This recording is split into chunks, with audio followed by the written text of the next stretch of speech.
Yeah, hi guys, friends and subscribers out there. Peter back for another video. I'm going to do a classic album, all between the first two albums by this band, and it's 1980s Iron Maiden, self-titled, of course, with Paul Di'Anno on vocals, and Killers from 1981, the two that Paul Di'Anno was on. Love the cover art in these things, just great stuff. One of them has 9 tracks, Iron Maiden, but originally had 8 tracks. I think the original UK didn't have Sanctuary, but I think the US did, something like that. Anyhow, but this just talk about the CD, which is 9 tracks, and the 11 tracks on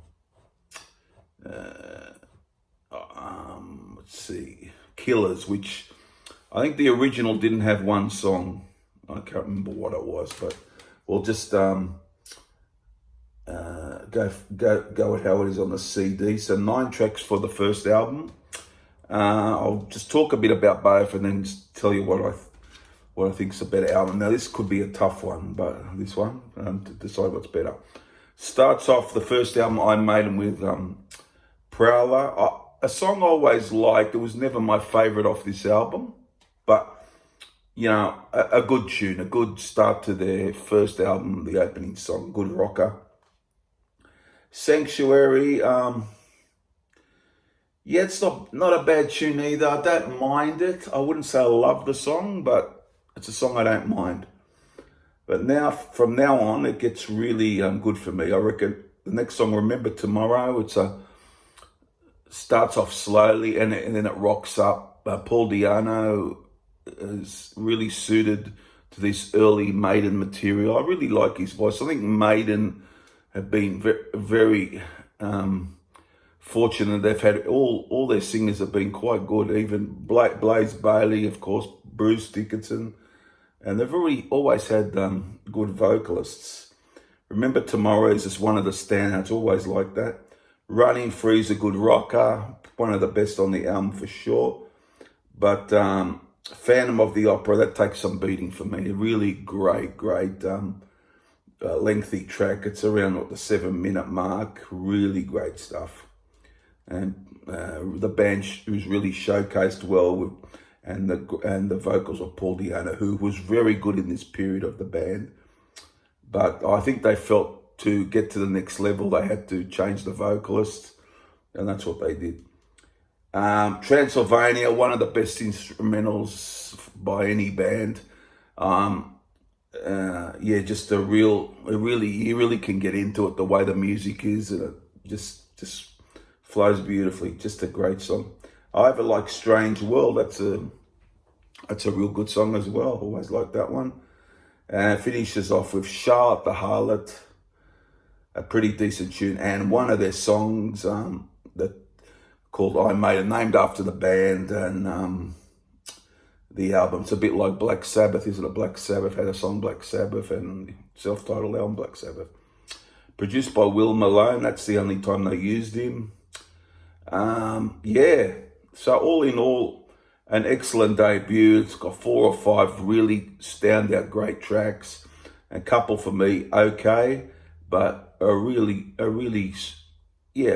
debut, I think, is the Iron Maiden album. Then Killers, the Ides of March, a good instrumental, opens things off. And then they go into that great song, probably one of their best from the Di'Anno period, definitely. Rothschild, great song. Rothschild, really good song. And equally as good, Murders in the Rue Morgue, a very good rocker. And Another Life, I even like that one. The instrumental, Genghis Khan, good instrumental.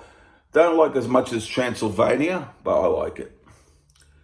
I really like Innocent Exile, but more so like Killers, the title track. Real great cut, one of the best on the album.